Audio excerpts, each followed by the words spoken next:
But let me ask you, as an impressionable kid, 86, 88, 89, you're going there versus now for yourself, majoring in political science or poli-sci. Yeah. And you're a brilliant kid. At 15 years old, you're going to Tulane. It's not like you're very smart. You're very educated. What's changed for you politically from them? Like what events? Because this is your world. You've been making predictions since I think I saw 2000. I think you started the firm 88 or 98. Yeah. 27 years. So since 98, and then your predictions been making every year. But what's evolved with you from the 1986, 1988, 89, first time you went to Russia till today politically? Well, 89 was this incredible moment where the United States, right, actually won, and won without a bullet being fired. Won not because our economy was better, though it was, not because our military was stronger, though it was, but because all of these people behind the Iron Curtain saw the way Americans and our allies lived and said, we don't want to tolerate the loss of these liberties. We want to have freedoms. We want to have free speech. We want to have a free market. We want to live like these people. And so our political system, our civil society was, was leading by example. And it was something that, if you think where we are today, when, so many people want to come to the United States, but no one outside the U.S. would say, I want my political system to run like America's. Like, you just wouldn't say that today. But 35 years ago, you would. You would. And I think that was, for me, that was really inspirational.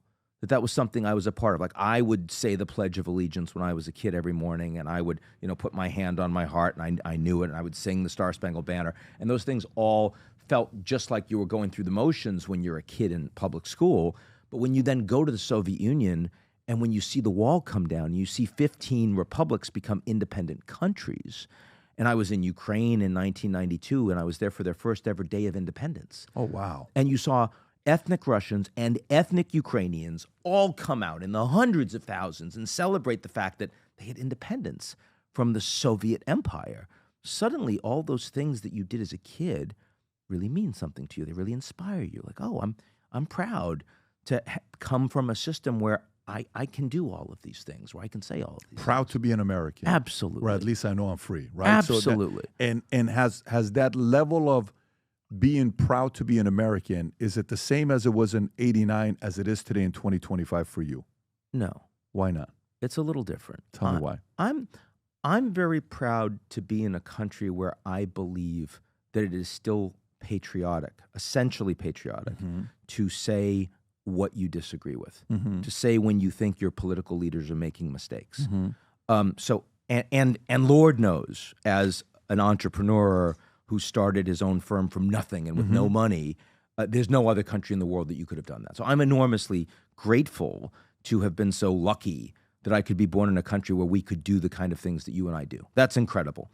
But I'm a little sad that we have not lived up to the promise of 1989 in 2025. Not the role of the dollar, not the strength of our military, not the fact that we have the best universities everyone wants to come to, but the fact that people don't look up to our political system, the fact that we're so divided in this country right now. That is something that I'm not proud of. I don't like how divided we are. Were you proud to be an American 24? When's the last time you would say, the last time I was proud to be an American, like 89, was when? Yeah, because I'm still proud to be an American. I don't get me get wrong. that, but that level. But that like 89, it probably would have been, definitely after 9/11. Okay. Definitely after 9/11. I was in New York. I saw the second tower go down. You saw the whole city and the whole country come together. And we did some things that we shouldn't have done, and we over-egged all of that. But in terms of how the Americans felt about the values that we stand for and not tolerating being attacked by nihilists that just wanted to tear everything down, that made me really proud. Absolutely. So, you said divided, where we are today as a nation being divided. This is the world you've been in since, like you said, 98, right? You've been doing this 27 years. How do we get there?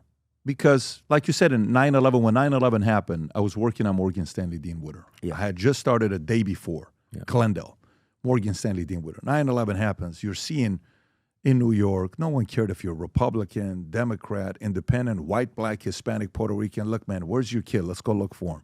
Where's your daughter? Let's go look for her. Where's your husband? Where's your wife? Where's your this? It was a whole different thing, right? What's gotten it to be where it's at today? And do you see us going back to being united again? Not soon. Right. I mean, honestly, not soon. But I'm an optimist. I think it's incredible that we're here. So, of course, it's possible. I think there are three big things that have happened. One is class division and mobility have become a lot harder in the U.S.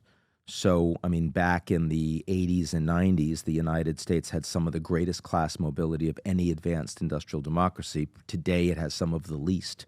So you can predict a person's wealth in the United States on the basis of their parents' wealth much more than you can in other countries like in the UK or Germany or Japan or South Korea. That's not the American dream, right?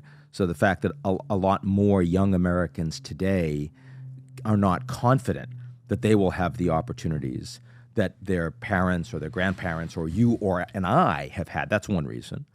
I think second is identity politics. I think there was an enormous amount of immigration that came to the United States without a feeling that American leaders were caring about the people that were already here. That's particularly true on the illegal immigration side, but I think it's true generally. The Europeans have already gone through that, and there's now consensus in Europe around that issue. The Americans are still very divided on that issue.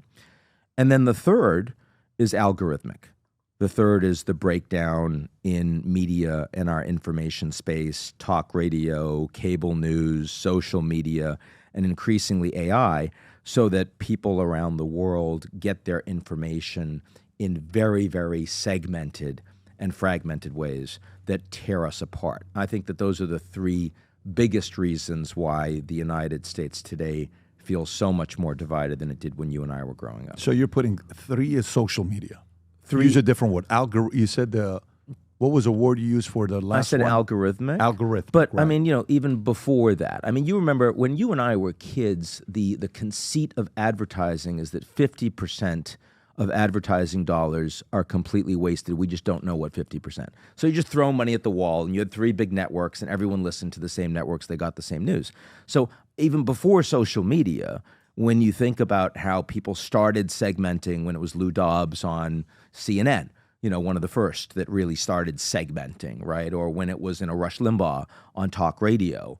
And definitely social media has done that, has amplified that in an exponential way. But this has been coming for a while now. So you said something very interesting when you said for Russia in '89, USSR, when Soviets saw, hey, the people want the same freedom that they have, right? Like when I lived in Iran, the way we got movies was bootleg. You didn't get movies because we didn't have access to movies. They're not going to show you the movies. You're going to see the movies or whatever, they were showing us there. But we'd see the movies and like, wow, that's what America looks like. I want the American dream. I want to have something like that.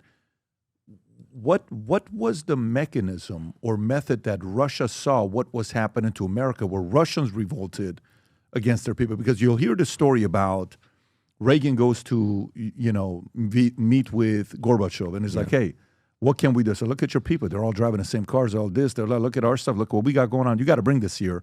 Where it was almost as if Gorbachev was open to the idea. He was. Okay. He was. So was it more the people pushing the change, or was it more Gorbachev saying, hey, man, I just feel like if I want to be a better leader for my people, I think we have to open it up like they did?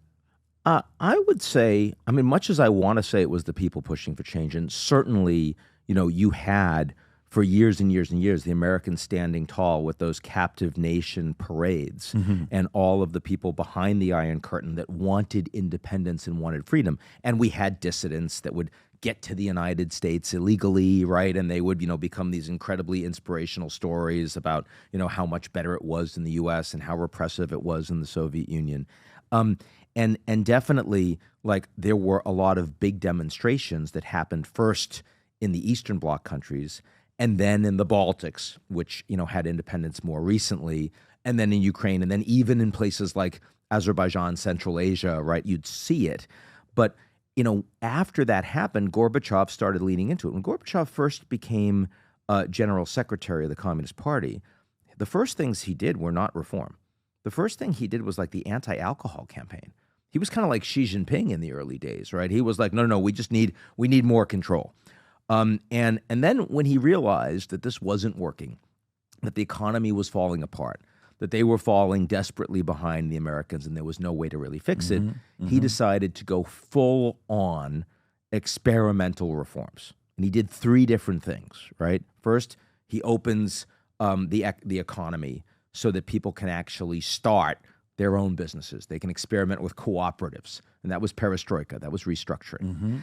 And then he created openness in the information space, glasnost, right? And then he did a third thing, which was self-accounting. He devolved power to these local republics and let the Armenians have control for local Armenia and let the Azeris have control for local Armenia. It's called Hozrashot. And he did those 3 things simultaneously, which is incredible for the people of the former Soviet Union, but I mean was just giving away the keys to the kingdom. The Soviets no longer had the ability to repress, to impose control in a way that, say, in Iran today, the Iranians are, even though the Iranian people are desperate, right, to have freedoms.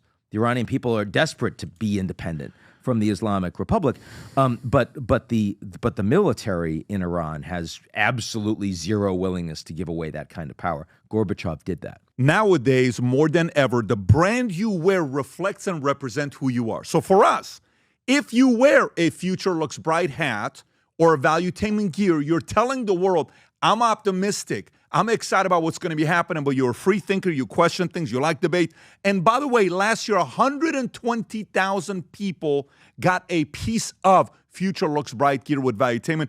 We have so many new things. The cufflinks are here. New Future Looks Bright. This is my favorite, the green one. Just yesterday, somebody placed an order for 100 of these. If you watch the PBD podcast, you got a bunch to choose from. White ones, black ones. If you smoke cigars and you come to our cigar lounge, we have this high quality lighter cutter and a holder for the cigars. We got sweaters with the Valuetainment logo on it. We got mugs. We got a bunch of different things. But if you believe the future looks bright, if you follow our content and what we represent with Valuetainment, with PBD Podcast, go to vtmerch.com. And by the way, if you order right now, there's going to be a special VT gift inside just for you. So again, go to vtmerch.com, place your order, tell the world that you believe the future looks bright. If you enjoyed this video, you want to watch more videos like this, click here. And if you want to watch the entire podcast, click here.